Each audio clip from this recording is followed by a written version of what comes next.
Magandang araw po sa lahat. Ako po si Sir J. Tino, isang miyembro at kasapi, kamay-ari ng kooperatiba. Nagpapasalamat po ako sa 8 taon na kung saan ako ay naglalakbay kasama kayo. So, dito po sa kooperatiba ay napakalaking challenge ang nakita ko. Kasi dito po, naghahalo po yung spirituality at yung corporate. Bakit po? Ang naging challenge ko po dito na naging training and development ako, yung mga formation, paghuhubog.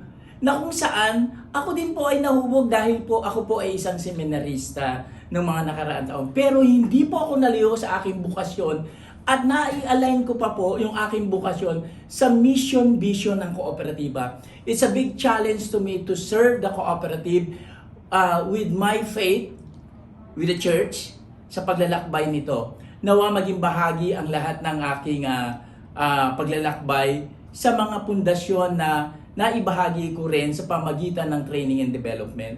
Nawa, ang mission ng ito ay hindi lang manatili sa akin, kundi maibahagi din ng kooperatiba sa inyo ang paglalakbay na kasama ang kooperatiba. Maraming salamat po sa 8 taon na aking paglilingkod sa kooperatiba.